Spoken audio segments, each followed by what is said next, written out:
When you play the Game of Thrones, you Subscribe and like. or you die. There is no middle ground. All right, hello YouTube. Welcome back to the Grease Comedy YouTube channel. We're going to be doing our reread, and we are at a very interesting point of the story. It was really weird to be doing the notes for this chapter and even recording it because, in reality, this is, I would say, the climax of this book, right? Like, this is where all the events kind of shift in the entire book. I would say this, and then you also look at, like, Viserys's death, because they're kind of the two breaking points for the story to me personally. And so this is what we've been building up to, right? We're in Ned 14. It's his second to last chapter of the book. And this is really just a payoff chapter. It's everything that was built up in really the last 2 or 3 chapters, or even the whole story with Ned. And it's all going to blow up in his face here. And this is weird because I really like the last chapter because, for Ned specifically, because it's one of those chapters that it's really the last time Ned has a chance to win. This chapter, he's screwed, right? There's nothing that he can do personally at this point. He's lost. So it's really just the payoff and the resolution to the last Ned chapter. But still, it's a fantastic chapter. So let's get through with it, or let's get on to it. I'm really excited to do this one, and I hope you guys are all excited as well. This has almost been, it's been over a year incoming to get to this chapter. And let's start on page 521. Ned was awoken to the sound of hooves. Down below, there were Lannister men all about the training yard, and the Hound was practicing lance as he hit the head of a dummy. Again, this is just a move by Cersei, really to show her prowess, her strength, what Ned has to fear, and why he shouldn't take the route that he's going. Because I think for Cersei, right, I don't think the way she wants to go about this is actually the way it happens. I think Cersei would much rather, or be happier, if Ned would just, like, surrender, right? And not have to deal with this whole conflict of taking him out, taking his men out, putting Ned into prison, because that's such a whole conflict. If Ned just comes meekly and, you know, says, Joffrey, you're the king, and realizes the situation, it's much different. Cersei still may want Ned dead because he knows the truth, but still, I think it's a much easier way of going about this, like how Cersei wanted to do it at the end of the story with Ned, right? Where she wants Ned to confess that Joffrey is the true king and then get him out of the way. And so this is kind of what that's about, right? It's kind of trying to give Ned one last chance, in my opinion. But you also have to think about, what did we talk about in the last chapter, right? Because this plays out like basically the morning of Robert's death. And so when we think about the last chapter, Ned has not gotten a lot of sleep. So this would also be something that just would be annoying to Ned, given that this is happening very early in the morning. He's already pretty sleepy. So that's just kind of for that point of it. But Ned thinks this is a brave show and damns the woman for not fleeing and calls her a fool, which is interesting because Ned doesn't really understand how deep he is in right now. Because after Renly leaves, or after he denies Renly, Ned should know the game is over, right? Like, there's nothing he can do now, right? And the one major flaw that Ned is not going to understand is he believes everyone is kind of playing on the same field of ground, right? He believes that everyone is going to play the honorable game, right? That if he has Robert's will, that gives him some sort of leverage. It doesn't, right? If you don't have the power to back it up, people don't really care. Now, Ned understood that. That's why he gets the gold cloaks, right? But he's still kind of playing that game as well. And so that's something that I think Ned is basically having to put all of his chips in. Given his personality, given who he is as a person, he isn't someone that's just going to leave. Right? He's going to try to do what's right and what he believes in, and he's going to try to put in faith into people that they're going to do the right thing. And that's not what's going to end up happening. Self-interest and other things like history and grudges are going to come up, and that's something that Ned just doesn't really understand. Again, Ned's entire plan is based off of Littlefinger backing him. But Ned notes how the morning was grim and overcast to build the stage of things to come. Again, even the weather does not really reflect Ned's plan going well. Sansa is silent, eating nothing in her last meal with Ned, but Arya is the exact opposite. She's really excited. She's going to get to go home where she wants to be anyway, but she gets to take Syrio with her. Again, it's kind of the differences of why Arya and Sansa would be happy, right? Sansa is leaving behind everything that she's ever wanted, right? She's leaving behind this prince that she's basically in love with or has a crush on. She's leaving behind the pleasantries of the South and going back up north where there's none of that. Quite literally the exact opposite. She doesn't realize that she's going to be missing her family, and things like that are more important than what she wants in this moment, but that's something that's going to be working for her as she develops as a character later on. But Arya then asks if she can get one last practice with Syrio before they leave, and Ned does allow it, but wants her to be back by midday so that they can leave. And this gets us into page 524. So moving into page 524, Sansa then asks why she is not allowed to say goodbye to Joffrey. Again, I think it does seem very unfair because Ned doesn't tell Sansa and Arya really any reason as to why they're leaving. Yes, there would be hints as to why. Again, Ned's men being killed in the streets and Ned being injured himself, kind of the rising danger, but Sansa doesn't see those things, and Arya sees them but doesn't really see to the extent because Ned's not really telling them that much. But again, I do understand why Sansa would feel this way, right? Because Arya's, not only is she getting to keep what she wants, Sansa can't even go to say goodbye. So again, we understand Ned's POV, but we also understand why Sansa would feel the way she does. And that, again, I've talked about a lot in this first book. I'm trying to, understand Sansa a bit more. I try to, every single reread, look at a different character and really see the world through their eyes and try to understand their points of view. It helps me personally understand the story better. And so Sansa's been kind of the one I've chosen to do for this reread anyway. And I really see a lot of this that makes sense. And it's also painting another flaw of Ned's that we're going to see not only in Jon, but also Robb. Think about the idea of communication, right? Jon is someone that I think specifically in book 5 does not communicate really well at all to the Night's Watch. He leaves them guessing, not really involving them in his plans. Same with Robb, right? Robb doesn't tell Edmure his plan, and that kind of screws him up, trying to lure Tywin into the west so that he wouldn't have actually been able to help with King's Landing. All of that's very similar in the way Ned is going about with Sansa and Arya as well. But again, I also do want to point out, like, Ned allowing Sansa to tell Joffrey goodbye is a terrible move as well, because he'd be basically asking for Sansa to become a captive. Given what is happening right now, Ned knows there is about to be probably a conflict. You can't let your daughter go right into the clutches of the lions. So Sansa wants to know why, and Mordane again tries to tell her not to question Ned, but she says that it is not fair and leaves the table crying. Again, I want you guys to think about this. This is the last time Sansa's going to ever have a meal with her father. This is the last conversation they're really ever going to have. And this is the way it ends. Think about what that would do to a person. Think about what that would do with, when you were younger and your parent. That's a lot of trauma that's going to come out of that. And it is a very sad way that the two basically part. And again, it does seem very childish and petty, but given what I've kind of built up around the character of Sansa, this all makes sense. And, I give a little bit more sympathy to Sansa than I think I probably have in the past. But Ned allows her to go, hoping that he can explain everything once home. And again, I think the better approach would just to be direct with his children, right? He is one that's always preaching that winter is coming, that his children need to grow up, but yet he's holding back information from them, right? He's not telling them the full story and basically allowing them to be adults, right? So I think Ned is a little bit contradictory in how he treats certain children and what he will tell them and what he won't tell them. So I don't know, maybe he believes that Sansa would go around telling everybody and stuff like that, which maybe is valid as well, given that she is still a kid, but I would just be more transparent.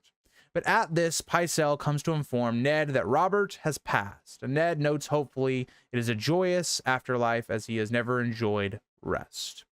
But again, this is kind of a crippling blow to Ned as well, because you have to think about he's not exactly thinking straight, given that all of the emotion from losing Robert, another person that was very close to him. But all he wanted to do was weep for his friend and brother, but he must go on, regardless if he wanted to or not. He was the hand of the king. He tells Pycelle to inform the council to meet in his solar in the Tower of the Hand, which once again is a strategic move, right? Ned has tried to reinforce the Tower of the Hand, make it kind of like a castle within the castle. And so he wants to kind of control this meeting spot. Again, it's not going to really matter because the power is going to be in the throne room, right? Cersei's going to move to the throne room and make this more of a public thing, taking that legitimacy. Ned doesn't do that right away. So I think that's also another maybe blunder, but I can see why Ned does it. So that'll get us into page 525. But at this, servants go to get everyone, and finally, Littlefinger, Varys, Barristan, and Pycelle are assembled. Littlefinger informs that informs Ned that the task that he had has been done. It has been done, but not for Ned's side. Varys speaks of hearing of Robert's death, and Barristan thinks he should be with the king. But Ned says that your duty and your loyalty are here. Varys asks if they should begin, and Ned tells them that we will wait for Renly. Again, Ned does not know that Renly took off, and he is now informed that Renly has left the city with Loras Tyrell, bound to Storm's End or Highgarden. And this should be a massive red flag for Ned. You've now been shown that Stannis Baratheon does not want to be in King's Landing for one reason or the other, because, again, he doesn't have the power here. Renly, someone that had more swords than Ned did, had a lot of power, also flees court. What should that tell Ned? And Ned just doesn't really understand, I think, the playing field here. But this does come as a shock to Ned, as he was counting on Renly's support, and he did not like that. But there was nothing he could do. And that is a great point here, because Ned understands there's nothing he can do, right? He has two options. At this point, he has two options, and one of those options, I don't even know if it would happen. One option is that Ned tries to flee right now. He tries to flee with Arya and Sansa and just gets out of the castle. I think personally it's too late, right? I think at this point, the Golden Cloaks, the Lannisters, they have basically shut down the city to not allow Ned to leave at this point. And so I think that option's gone, right? If he wanted to do that option, he needed to do it in the middle of the night. The second option is to basically go about what his plan is, right? I guess there is a third option. The third option is probably the best option that saves Ned's life, and that's just to bend the knee and just play this game until he can get back north, and then maybe he tries something in supporting Stannis.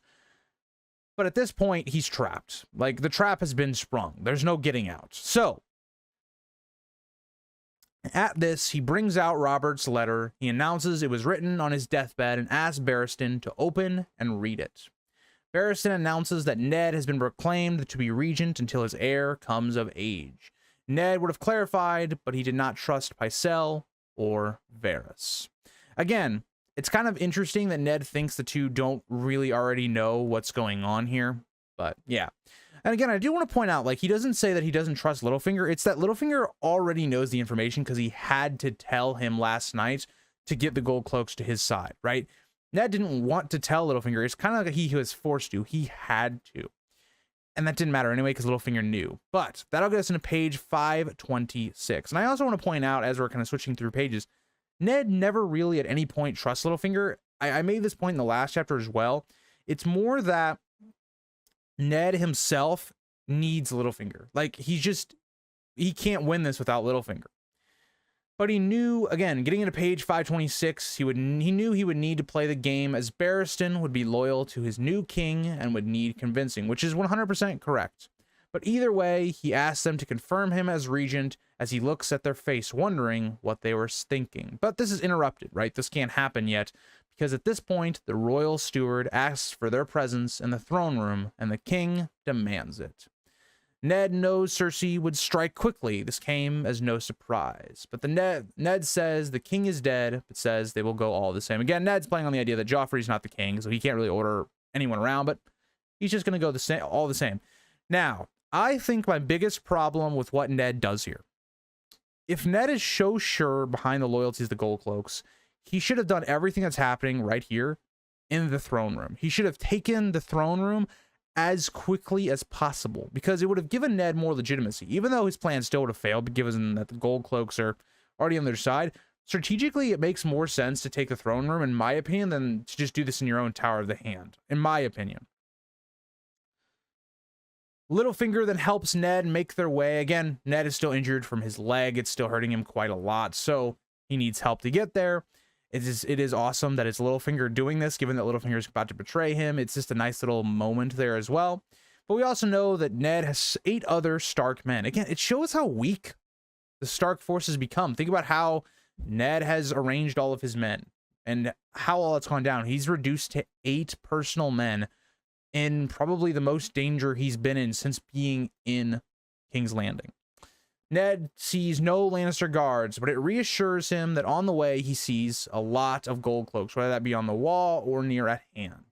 Again, Either way, you are going to have a lot of them here so that nobody gets away. But upon reaching the door, Janos Slynt gives him a nod, and they go in the throne room as Joffrey is being announced as the new king and is upon his throne. Okay, I want to say something as well. Like we're going to look at with like House of the Dragon, like we look at, for instance, the War of the Five Kings, having the throne is vital. It gives you legitimacy. It makes you look like the actual legit ruler, whether you are or not. It makes the other person that's not on the throne claiming that they are the right heir a usurper, right? Think about, for instance, Rhaenyra and Aegon, whether you believe who should be on the throne, whatever. Aegon being on the throne instantly is going to give him more legitimacy than, like, say, Rhaenyra. Think about how the history books think about Rhaenyra. Even though Rhaenyra may have been announced as Viserys' heir, Aegon took it. Now, it was probably by other people, but still. But that gets us into page 527, and the reason I bring that up because it's so similar here, the way Stannis is viewed compared to Joffrey. But at this, Ned remembers his first time in the throne room, and it's very similar because the last time he had to get Jaime off of the throne after he had killed Aerys in the Robert's Rebellion, but he wondered what it will take to get Joffrey off of it. Ned notes the King's Guard, Cersei's children, and the Hound looking fierce as ever. Now, this is my biggest thing here. Ned should realize something is wrong as soon as that he sees Cersei has her children with her. That means she's very confident that this is going to go well for her. If she wasn't so sure, she would not put her children in this close of harm's way. That's how I kind of look at this scenario. But again, we also see the Hound ready to go as well. But besides that, Ned also notes that there's more Lannister guardsmen here than even his own men, right? It's actually about 20-8, so the Lannisters outnumber him 2-1. But Ned notes the Gold Cloak, who he believes is on his side. And he believes that Littlefinger had kept his promise as they outnumber the Lannisters 5-1. We know that's not the case, but you know. At this point, Ned's pain was horrible by the time they stopped. And at this, Joffrey announces that he wants his coronation within a fortnight and will be taking oaths of loyalty today from his counselors. And that gets us into page 528. We know that Ned is not going to allow this, and this is where the trap kind of springs itself. At this, Ned produces Robert's letter and informs Varys to give it to Cersei, who asks if this was meant to be his shield and rips it apart. Again, this doesn't mean anything, right? For maybe if this was all a perfect world and everybody honored wills and things like that, and we're all honorable and loyal people, this would have had more significance, but Ned doesn't have the power to back this up, right? That's what Cersei means by this. Now, Ned, I think, gives it more importance, but again, obviously Ned knew he needed more manpower, which is why he goes to the Gold Cloaks. Barristan notes, again, he is one of the few honorable people here, that those were the king's words. And Cersei says, we have a new king. Again, all of this is possible because Cersei has the power to enforce it, to back it up. And I also find it interesting is like how one king can undo what the last king did. If we even think about Aegon V, right? He was someone that was very progressive towards the common person. And his legacy is very stained because when you think about all of his policies really get brought back. Tywin does a really big job of that when Aerys comes to power, something that gets him a lot of favor with nobles and such. But Cersei then tells Ned that he once gave her advice and now is offering some back. Bend the knee and they will replace him and allow him to return home. This is what Ned should do. Even though this is not an honorable action, it's not Ned's character. This would be very out of character if he did this. It's what he should do. And I also think Cersei is kind of in a weird spot here because she's kind of in a lose-lose. Cersei knows that Ned's not going to do that. But even if Ned did do that, Ned might just raise the North against her anyway. So there is that. Now, regardless, I think the North is going to raise against her regardless. So I don't know. It's interesting kind of dilemma that you have if you're Cersei. Ned then grimly responds, if only he could. Again, Ned feels cornered and forces the issue that Joffrey has no right to the throne and that Stannis is the rightful heir. Instantly, Joffrey calls him a liar, and Myrcella asks what he means, and that Joffrey is the new king, right? Again, Myrcella doesn't know what's going on. But at this point, Ned can do this, right? Same thing as Cersei, right? She can do ripping up the will. but Ned doesn't have the power, right? He has nothing. He has 8 dudes and pretty much nobody here that's loyal to him. Cersei says that his mouth betrays him and orders Barristan to seize Ned, but Barristan hesitates. Again, Barristan is surrounded by a couple like armed men, Stark men, so he's not going to instantly do this alone, but he is encircled by the 8 Stark men, and Cersei now commands the Hound and his men to support him. Joffrey commands for them to kill them all, and Ned plays his card. He tries to do his Uno reverse, as he commands Jaina Slynt to take the queen and her children into custody. And at this, Jaina Slynt and his men close in, striking and ready to attack. Who will they attack for? Unfortunately, not Ned. 100 men were waiting on a command as Ned says he wants no bloodshed and tells them to lay down their arms. But at this, everything goes wrong. The gold cloaks turn, killing his men, and the Hound kills the rest. And at this, before Ned can do anything else, Littlefinger takes the dagger out of Ned's sheath and puts it up to Ned's chin and tells him he did warn him not to trust him. What else can I say about this chapter? Fantastic. It just plays on everything that has been built up to this point and just executes it perfectly. We talk about this so much in stories, I think, whether it's, House of the Dragon, whether it's, I'm doing a Percy Jackson review of the show. And so many times stories don't know how to get to that executable moment. Sometimes they will build things up perfectly and not stick the landing. This isn't one of those stories. This is one of the greatest payoffs in all of the story. And I personally find this maybe not to be one of the, not the best chapter of the whole book, but it's one of those, right? Because it just plays on everything that the last chapter built up, right? This dagger and how Littlefinger is using it to show power dynamics in his last conversation with Ned. Whether that's Ned refusing Renly, whether that's how Ned is as a person, the way he's going to try and play the Game of Thrones. It just comes into this beautiful chapter that combines and is really Ned's downfall and his failed coup for the throne. And yeah, again, another short video just like last week, but that's because this chapter is just very short. It's only 6-7 pages. And again, there's not a lot to talk about with this chapter because it's already been talked about in the last couple of chapters because it's all been there, right? George has laid that road perfectly to where we get to this Ned's downfall. So let me know what you guys think about the chapter. It's one of my favorites of the first book. I think it is for a lot of people. And, it's been a great journey. We're getting towards the end of this book. And I'm excited to get through this. It's been one of my big goals, especially for this year specifically, to get through all of this book. And then we'll kind of work from there. And, we'll definitely do Clash as well. It is my favorite book, so we definitely will. Just there will be probably a little bit of a break. Now, I'm getting a little ahead of myself because we still have quite a few pages left to do. But thank you guys all for watching. I'll see you in the next one. Bye, guys.